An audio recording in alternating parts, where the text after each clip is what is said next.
Can Meat French build on yesterday's epic upset? Will Slice bounce back from a crushing third place finish? The truth will soon be known on the Clash of the Pencils live stream. Turn on the stream tonight. Short stories in the spotlight. Writers bring their best to light. The story central time. Breaking down the plots. Characters that fought. Twist that hit the spot. It's all here live tonight. Are you ready for some stories? In a live stream glory. It's the contest of the year. Writers have no fear. Catch the suspense unfold. Feel the tales being told. Critiques fair and bold. The truth will soon be known.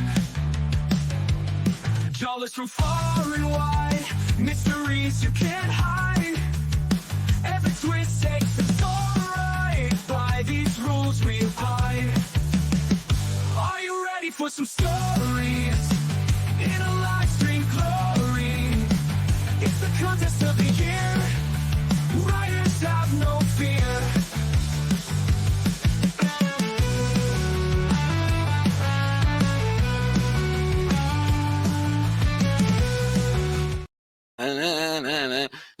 All right, welcome to Clash of the Pencils live stream. My name is Tom Sherman, your host, as always, joined by Greg the Reader Peterson. We are here to break down the top 3 stories of the day. So this is the only full contact creative writing esports league in the existence of potentially the history of history itself. And so what happens is every day authors submit a handwritten one-page story based off a prompt that we reveal at the end of our live stream. And then the public at large votes for the top 3 stories, and we reveal the winner after reviewing them and seeing what Storybot 3000 and the Storyflix generation creates movie-wise. Anyways, what does it take? Well, first, let's just take a look at the leaderboard real quick. We've got Meat French, a stunning upset yesterday in first place with 20 points. The Huntsman, 15. Slice, normally used to being up in the top with the third place finish, 10 points, digging out of a hole this week. And then Nacho Story with 5. So that's where we stand at the moment. You might be asking yourself, what does it take to get into the finals? Well, here are the keys to victory. There are 3 elements that triangulate to create a story. That is the plot, characters, and setting. And so the closer an author can strike to the center of each element, the more engaging, visceral, and exciting that story will be. So bearing that in mind, Greg, where do you think our authors are going to have to focus when dealing with something like today's prompt, which is actually a reverse Mad Libs? So the authors have to use 5 words or phrases. Today it's momentum, bonanza, hesitate, North Star, and go. Thank you for elongating that, because I mean, it really I gotta does gotta read what's on the prompter, right? Right.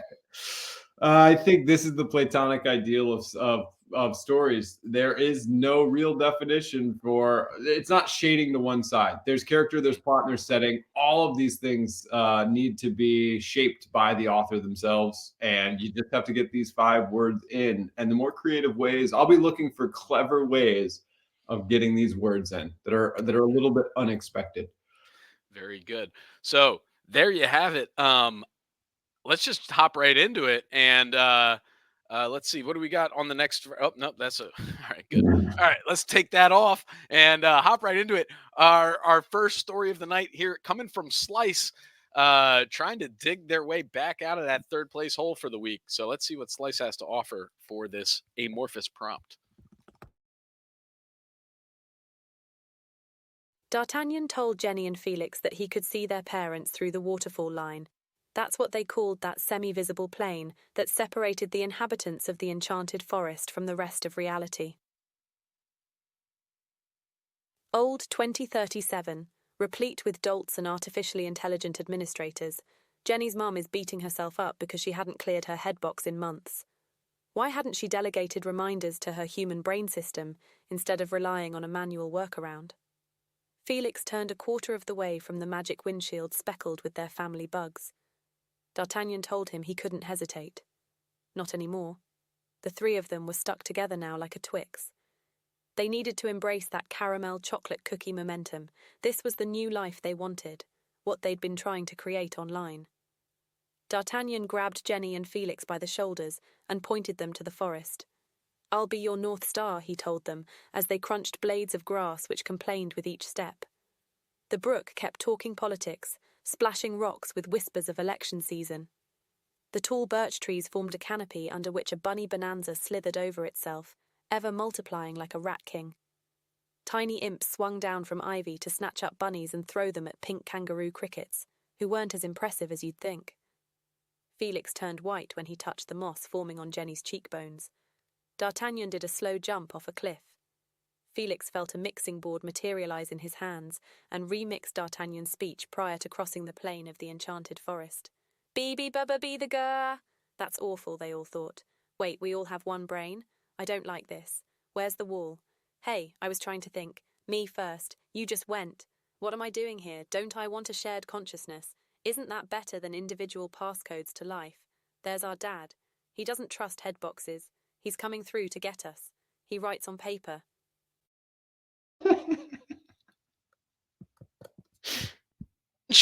Here of Slice's story from yesterday, where three children, D'Artagnan, Jenny, and Felix, were lost in that enchanted forest playing capture the flag. So now we have their point of view, where they're trapped behind this waterfall-like veil, where they can see reality through it, and sort of live in this mind-melded reality of past and future shared consciousness. It seems a bit like D'Artagnan is a bit of the leader of an unwilling crew here into the forest, and kind of pushing them through it. And then finally, at the end, when they realize that they have this shared consciousness and they're starting to sort of fight over it, one of them thinks, "Hey, there's our dad. He doesn't trust head boxes. He's coming to get us." He writes on paper, sort of cluing that there is somebody out in reality that is going to be able to conquer this dystopic 2037, replete with artificially intelligent administrators and dolts. Dolts.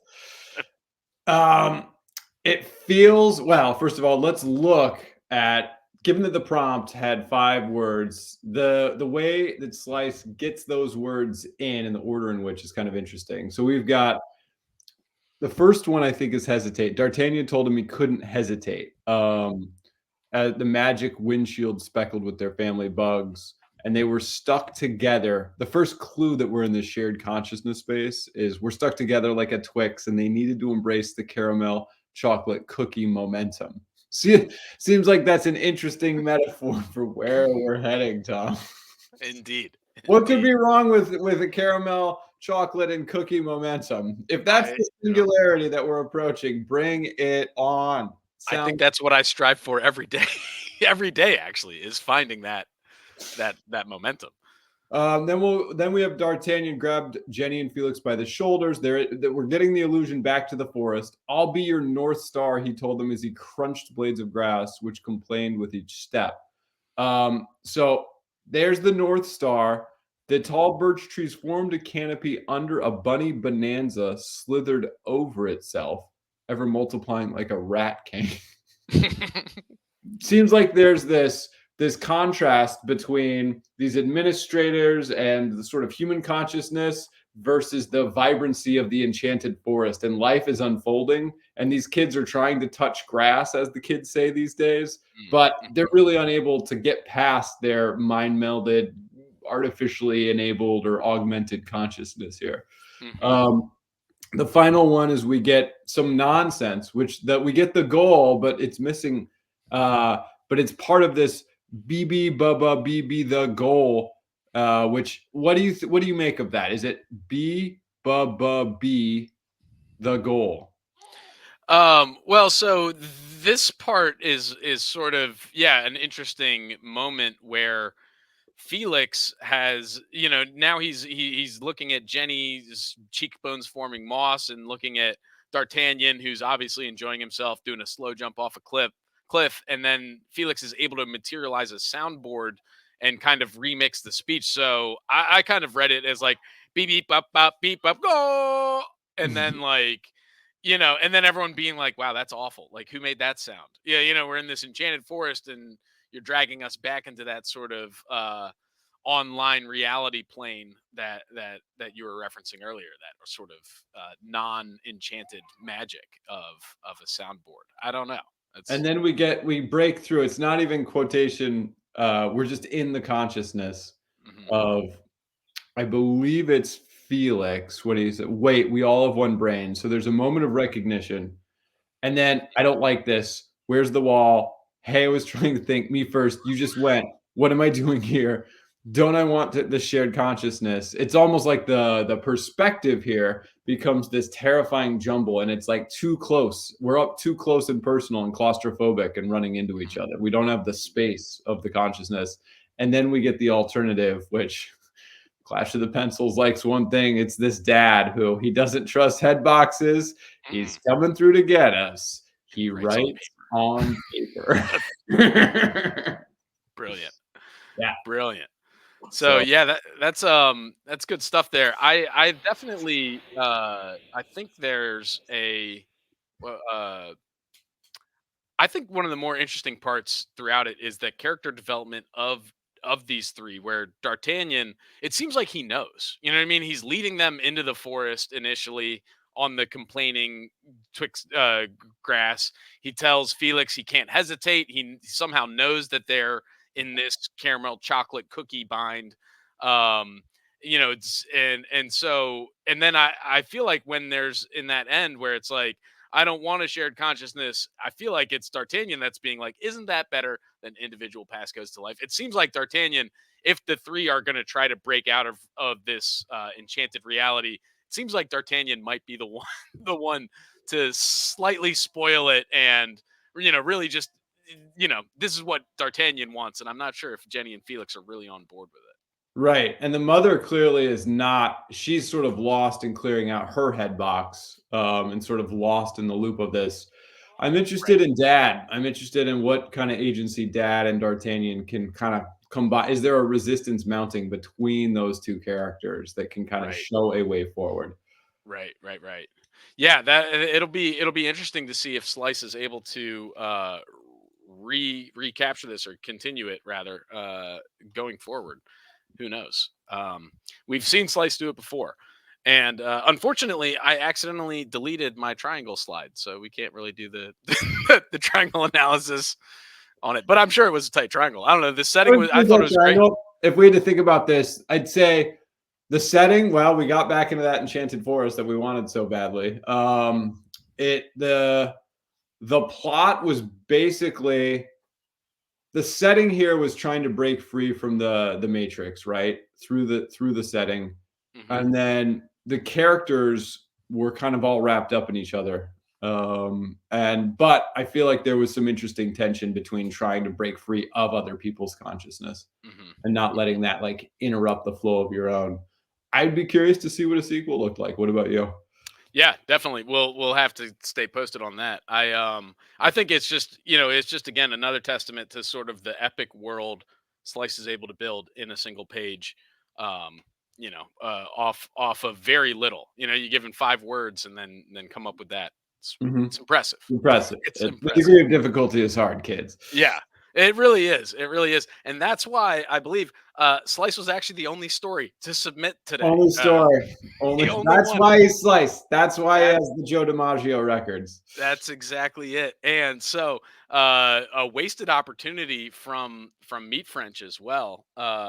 So look at that. Slice now hopping into first place, 30 points. Meat French stymied.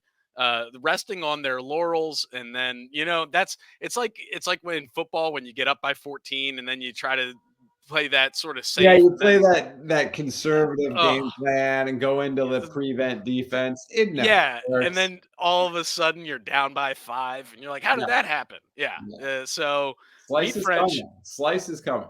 Slices now comfortably in command. It seems. Meat French has a hole to dig out of the Huntsman and Nacho story. A bit on the outside looking in, but 2 days left. A lot of room to work with. So we'll see what they can do with tomorrow's prompt. A school decides to celebrate Slime Day, where students compete to create the biggest, grossest slime. But when one student accidentally makes their slime come to life, what happens next? Well, Wow. there's a plot. There's a setting and a plot. We need some character development. Probably that slime coming to life. Right. Who knows how that slime will be personified? Probably, I don't know. I don't know where I would take it, but that's why I just announce it. I don't write it. So Yeah. Well, let's let the heavy lifting to the authors. That's right. All right. Very good. All right. So now all we have to do is our top 5 sentences of the day. So let's take a look at this. Felix turned white when he touched the moss forming on Jenny's cheeks and pointed them to the forest. Hey. Jeez. That's my gig. Anyways, sentence number 5. Believe it or not, all of these sentences come from Slice today. All right. Number 5. Felix turned white when he touched the moss forming on Jenny's cheekbones. They needed to embrace that caramel chocolate cookie momentum. The brook kept talking politics, splashing rocks with whispers of election season. The tall birch trees formed a canopy under which a bunny bonanza slithered over itself, ever multiplying like a rat king. D'Artagnan grabbed Jenny and Felix by the shoulders, pointed them to the forest. I'll be your North Star, he told them as they crunched blades of grass, which complained with each step. The waterfall line is what they called the semi-visible plain that separated the inhabitants of the enchanted forest from the rest of reality. Tiny imps swung down from ivy to snatch up bunnies and throw them at pink kangaroo crickets, who weren't as impressive as you'd think. There you have it. Woo. A lot of bunny images in this forest. Yeah, they're really keyed in on that one, didn't they? Mm-hmm. So, all right. I think that's it, right? Anything else we need to do? I think let's do the sign off. It was a quick one. Woo!